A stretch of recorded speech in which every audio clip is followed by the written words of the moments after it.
Bonjour à tous.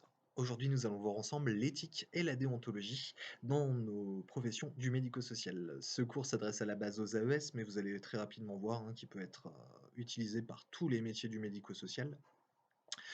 La notion d'éthique, tout d'abord. L'éthique, qu'est-ce que c'est? C'est un ensemble de règles et de codes qui nous permettent de vivre en société, de venir un petit peu définir qu'est-ce qui est possible de faire, qu'est-ce qui n'est pas possible. Ça c'est plus ou moins appliqué en fonction des pays. On est un pays latin où on a une dimension, on parle fort, on a tendance à être assez vindicatif. Dans d'autres pays, on est dans des comportements qui sont complètement autres, car leur éthique n'est pas la même. Si je vous prenais l'exemple du Japon, qui est un pays, qui est sur une île, qui a été coupé du monde pendant, plusieurs millénaires avant de s'ouvrir à la société, possède encore un code qui est, une éthique, qui est un code d'honneur, donc encore beaucoup plus rigide que ce qu'on peut entendre par l'éthique et qui va faire en sorte de l'appliquer au quotidien. Donc ce qui vraiment définit, le fonctionnement de leur société. Donc l'éthique, c'est ça dans une première mesure et aussi pour nous, professionnels du médico-social, l'éthique, c'est vraiment l'étude des savoirs qui vont nous permettre d'accompagner les personnes vraiment dans cette dimension de les sécuriser et de les protéger. Donc ça, c'est vraiment fondamental dans tous les métiers. Les AES et les autres professionnels, du médico-social travaillent auprès de publics qui sont vulnérables. Donc cette vulnérabilité, est vraiment fondamentale à prendre en compte. Ce ne sont pas des personnes qui sont, si vous voulez, comme vous et moi, qui du moins pour qui on garantit, les mêmes droits. Il faut souvent que ces droits soient valorisés, mis en avant et qu'on s'assure que l'ensemble de la société soit acteur afin de les faire vivre. Sinon, ces personnes, sont mises de côté, sont placées dans des institutions et c'est trop simple en fait de fermer les yeux, de fermer une porte de chambre et de se dire: «C'est bon, il est devant la télé, tout va bien se passer». C'est vraiment pas ça, l'éthique dans nos professions.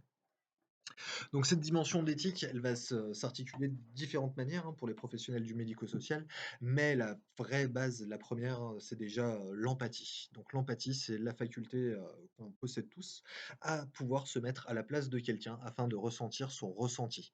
Quand on voit quelqu'un triste, si on est empathique, on va se dire: «Qu'est-ce qui lui arrive?» On va se poser la question, on va essayer de se mettre à sa place et quand il va nous raconter ce qui lui arrive, on va être capable de se dire: «Si j'étais dans ta situation, je vivrais la même chose ou je vivrais différemment, mais en tout cas, j'accepte tes émotions, je les ressens». Donc ça, c'est déjà fondamental. Le respect aussi est fondamental. Respecter les croyances, les avis, les volontés, les désirs, les envies de la personne sont vraiment la base de nos professions d'accompagnants. Donc ça, au niveau de l'éthique, il faut que ça soit mis toujours, toujours en avant. Et le principe de non-discrimination, pour une raison ou pour une autre, on n'a pas le droit justement de venir pénaliser une personne, même si son modèle, même si ses idées, même si sa réalité ne convient pas forcément avec la nôtre. On n'est pas là en étant juge, on est là pour accompagner cette personne dans toutes les dimensions de sa vie et si vraiment il y a une mise en danger, une problématique sur laquelle on a besoin de travailler avec la personne, il faut pouvoir l'exprimer, pouvoir en parler, mais toujours objectivement, sans émotion, sans sentiment, sans opinion, c'est vraiment fondamental. Enfin, pour cette dimension d'éthique, il faut être aussi bien conscient que la discrétion est fondamentale, que ça soit à domicile, que ça soit dans une structure, que ça soit dans un milieu scolaire, que ça soit dans la cité. La discrétion est fondamentale auprès de ces personnes. Donc ça, il faut vraiment, voilà, savoir se mettre en retrait, savoir laisser toute la place nécessaire pour que la personne puisse s'exprimer, pas vouloir faire à sa place en permanence, ça fait partie aussi de l'éthique de nos professions. La distinction avec la morale.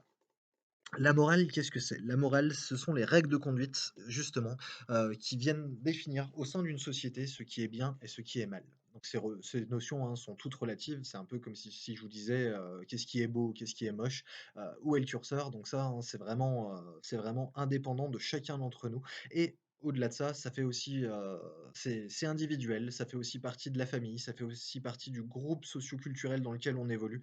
Chaque culture a un petit peu sa version, sa vision de la morale. Donc ça, c'est très important aussi de toujours, toujours, le prendre en compte et de toujours voir, cette dimension dans nos accompagnements. La morale, c'est aussi pour un professionnel, cette notion de responsabilité morale. J'ai une tâche à accomplir auprès d'une personne, j'ai un temps donné pour accomplir cette tâche. Si jamais je dépasse, qu'est-ce qui va se passer? Et si jamais je dois laisser la personne dans une situation dangereuse, est-ce que je peux le faire? Donc ça, c'est toujours très, très important pour nous d'être dans cette vision de la morale et de la responsabilité morale de nos professions. Je vous donne un exemple ici, hein, par exemple, si on constate, que les besoins d'une personne n'ont pas été assouvis au moment de terminer une intervention, ou si on constate que notre usager est en situation de danger, il faudra qu'on reste le temps nécessaire pour accomplir les actes, afin d'offrir un accompagnement dans toutes les tâches qui pourraient mettre notre bénéficiaire en difficulté. Donc ça, c'est fondamental. Pour vous donner un exemple plus concret, on peut imaginer que vous êtes, je sais pas, vous accompagnez un enfant en extérieur dans un véhicule. Donc ça, hein, que vous soyez conducteur, de personnes à mobilité réduite ou que vous soyez un accompagnant, un ADVF, peu importe, vous êtes avec un enfant, vous l'avez accompagné en extérieur et vous devez justement, finir votre intervention, laisser l'enfant devant, le travail de ses parents. Donc ça, sa maman l'attend, elle finit à 18 heures. À 18 heures, vous êtes devant le bâtiment, vous attendez que la maman sorte et puis il le retourne 18 h 15, 18 h 20, 18 h 30 et il y a toujours personne. Est-ce que vous pouvez, en tant que professionnel du médico-social, vous dire: «Bon écoutez, hein, ça fait une demi heure que j'attends, il y a toujours personne, moi j'ai fini ma journée, je vais laisser le gamin et puis ses parents vont bien réussir à le récupérer». Eh bien non, hein, évidemment, la responsabilité morale nous obligera à trouver une solution, à appeler les parents, à les attendre, et si vraiment ils ont oublié, s'il leur arrivait un accident, à trouver une autre solution afin de garantir la sécurité de cet enfant. Cette notion de responsabilité morale est essentielle.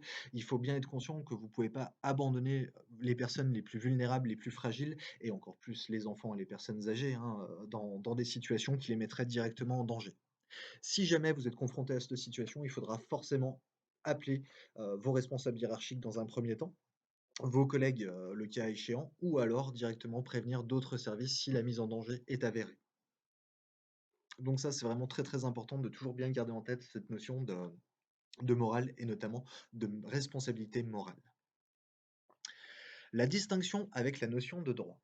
Le droit constitue l'ensemble des règles édictées et sanctionnées par l'État. Donc ça, hein, c'est vraiment l'ensemble des textes de loi qui vont venir définir notre état de droit. On a des droits, on a des devoirs. Si ces droits et ces devoirs n'existaient pas, on vivrait dans un système d'anarchie où tout serait possible sans aucun contrôle et voilà, hein, tout ce qui est puni par la loi, que ce soit les délits, les crimes, serait complètement autorisé et on imagine bien, hein, qu'on serait dans des situations où la loi du plus fort et la loi du plus puissant régnerait, ce qui serait évidemment au détriment des plus fragiles, des plus faibles, et des plus vulnérables, bien évidemment.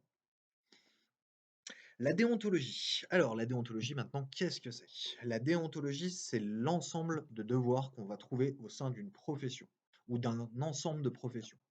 La déontologie, en tant que professionnel du médico-social, vous allez trouver ça directement dans des documents officiels, hein, en lien avec votre entreprise ou en lien avec la structure, hein, qui peut vous employer. Vous les trouverez notamment, hein, dans la charte de déontologie des structures, des entreprises privées à domicile et dans les chartes des établissements, hein, donc ça pour tous ceux qui travailleront, pour des structures. La responsabilité, donc ça, hein, c'est vraiment, ce que je vous disais, c'est par rapport à la morale et la responsabilité morale, cette notion de responsabilité, c'est un mécanisme selon lequel il existe une obligation de répondre de ses actes. D'un point de vue juridique, la responsabilité sera engagée devant les tribunaux. Alors, au-delà de la responsabilité morale, vous avez aussi certaines responsabilités à assurer dans vos professions. On parlera de limites de compétences en fonction de vos métiers et vous verrez vite que vous n'avez pas tous les mêmes.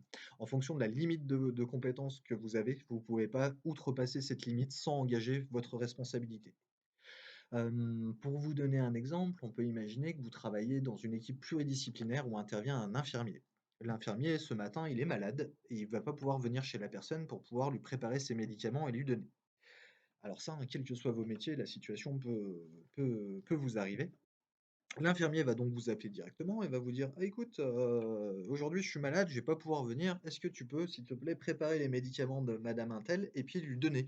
Et puis après, il y a aussi, voilà, une piqûre à lui faire, mais voilà, tu vas voir, c'est tout con. Tu juste, c'est des dosettes qui sont pré-remplies, tu as juste à prendre la seringue, à lui piquer dans l'avant-bras et appuyer fort et ça sera réglé. Ça, évidemment, hein, ça fait partie, des limites de compétences, qui ne sont pas les nôtres. C'est le rôle propre à l'infirmier et tous les actes médicaux ne peuvent pas être accomplis par les professionnels du médico-social. Il faut savoir, hein, qu'on est dans des professions qui sont réglementées. Les infirmiers font partie d'un ordre qui leur autorise un certain nombre d'actes. Ils sont directement sous l'autorité des médecins. et peuvent aussi prendre des décisions en leur nom propre. Donc ça, c'est leur responsabilité à eux. Si jamais ils veulent nous confier ces tâches, nous, au niveau de notre responsabilité, on ne devra jamais les accepter. Évidemment, si jamais vous réalisez la tâche à la place d'un infirmier, qui vous est dit de le faire par téléphone ou pas, ça sera votre responsabilité propre qui sera engagée parce que vous avez dépassé votre limite de compétence, ce qui vous mettra directement en porte-à-faux avec la loi et selon la situation et selon la gravité des actes perpétués, pourra vous conduire jusqu'à l'appareil judiciaire et à des peines de prison le cas échéant. Donc ça, il faut toujours bien prendre en compte cette notion de responsabilité, de limite professionnelle afin de garantir, des bonnes pratiques et de jamais les outrepasser. Cette notion aussi d'éthique et de déontologie va reposer sur un texte fondamental et un texte qu'on connaît tous normalement, hein, d'où qu'on vienne, c'est les la Déclaration des droits de l'homme et du citoyen. Donc cette notion de droit de l'homme correspond aux prérogatives que chacun détient en tant qu'être humain, sans aucune discrimination possible. C'est-à-dire que les droits de l'homme sont applicables au niveau universel à travers le monde. Ce sont des droits qui sont indivisibles, inaliénables, auxquels on ne peut absolument pas toucher. Évidemment, hein, ça serait beaucoup trop simple s'il suffisait de l'écrire sur une feuille pour que ça soit appliqué. Nous, professionnels du médico-social, on doit toujours faire en sorte que les droits de la personne et que les droits de l'homme soient respectés, c'est fondamental. Donc dans ces grandes caractéristiques, hein, ces droits de l'homme, reposent sur 3 grands principes selon lesquels les droits des individus, hein, sont des droits universels, c'est-à-dire qu'ils touchent toute la planète, inaliénables, donc ils ne peuvent pas être, pris, être usurpés, être volés, être destitués et indivisibles, ils ne peuvent pas marcher les uns sans les autres. Donc ça, c'est vraiment fondamental. Je vous l'explique un petit peu plus en détail, hein, par la suite dans le cours. Les textes garantissant les droits de l'homme, donc la Déclaration universelle des droits de l'homme, fut adoptée en 1948 par l'ONU. Ce texte est l'une des plus importantes sources de droits de l'homme actuels. Donc ça, vous voyez, en 1948, à la sortie de la Seconde Guerre mondiale, il était temps justement de réfléchir à qu'est-ce qu'un être humain, quels sont les droits d'un être humain, et ça, quelle que soit son origine, quelle que soit sa culture, quelle que soit sa religion, quels que soient ses avis politiques, c'était vraiment très important de définir qu'est-ce qu'étaient les droits de l'homme et ces droits au niveau de tous les hommes sur cette planète. Parmi les droits qui sont reconnus, hein, pour vous citer, dans les grandes lignes, donc on y voit la liberté de tous les êtres humains, donc ça, hein, la liberté, on est tous, libres et c'est très important de vraiment le garder en tête, hein. Personne ne peut nous réduire en esclavage ou aliéner nos droits fondamentaux, c'est fondamental. L'égalité des sexes, donc qu'on soit un homme ou une femme, hein, on est complètement égaux par rapport à ça, le sexe à aucun moment ne peut venir, justifier, une discrimination, c'est fondamental aussi.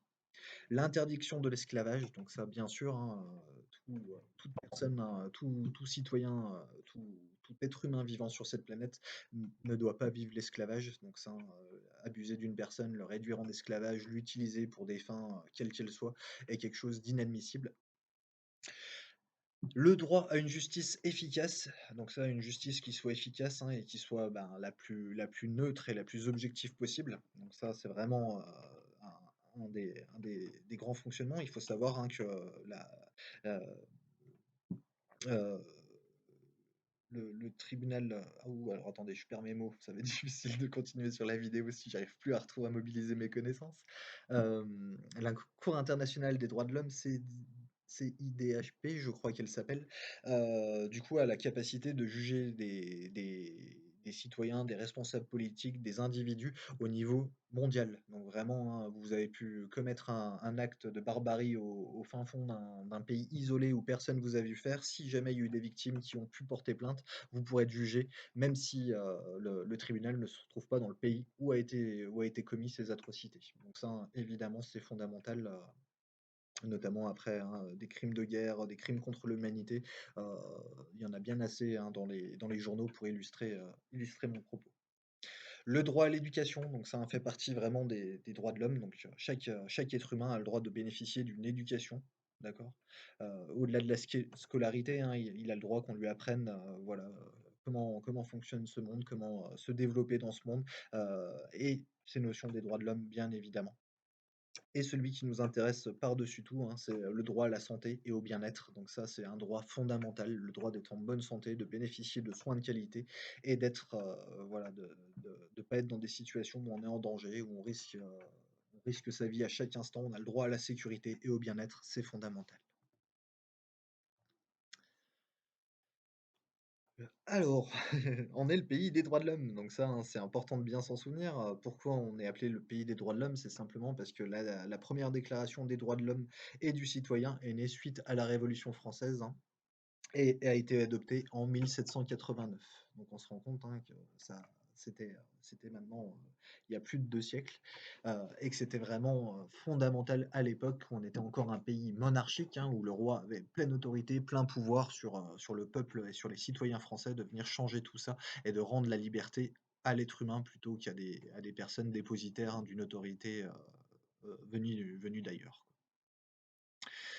Donc il consacre de nombreux droits indispensables, notamment la liberté et l'égalité, donc ceux qui font partie de la devise de la France, hein, la liberté, donc ça on est tous libres et égaux en droit.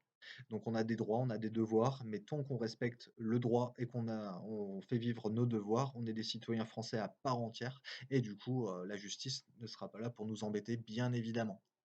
Les droits naturels, donc ça, hein, le droit à la liberté, le droit à la propreté, à la sûreté, à la résistance à l'oppression, donc ça, on est tous égaux face à ça. On a le droit d'être libre, d'être propre, d'avoir, heu, un environnement qui soit sûr et stable, d'être, protégé, des guerres, voilà, hein, de tout ce qu'on peut voir aussi ces dernières années et à l'oppression, notamment à l'oppression, hein, extrême de certaines idées, populistes ou, nationalistes qui sont fondamentalement, dangereuses pour les libertés, évidemment. On retrouve aussi, hein, dans ces textes fondamentaux le préambule de notre constitution de 1946. Donc ça, c'est la constitution de la 5e, de la 4e République, on est aujourd'hui en 5e République, qui a été adoptée en octobre 1946. De nombreux droits y sont réaffirmés, de nouveaux droits y sont également consacrés et ils sont considérés comme particulièrement nécessaires à notre temps. Donc ça, hein, particulièrement nécessaire à notre temps, on parle ici de 1946, donc la fin de la Seconde Guerre mondiale. Je ne vais pas vous faire le cours d'histoire, hein, mais on est bien conscient que ce qui s'est passé, en 39-45 a été, un cataclysme pour l'humanité et voilà, là, on a dépassé les limites de l'entendable par rapport aux atrocités qui ont pu être commises pendant la Seconde Guerre mondiale, notamment par le Troisième Reich. Pour vous citer un tout petit bout de cette constitution française, hein, le droit à la santé notamment. Donc l'article 11, la nation garantit à tous, notamment à l'enfant, à la mère et aux vieux travailleurs, la protection de la santé, la sécurité matérielle, le repos et les loisirs.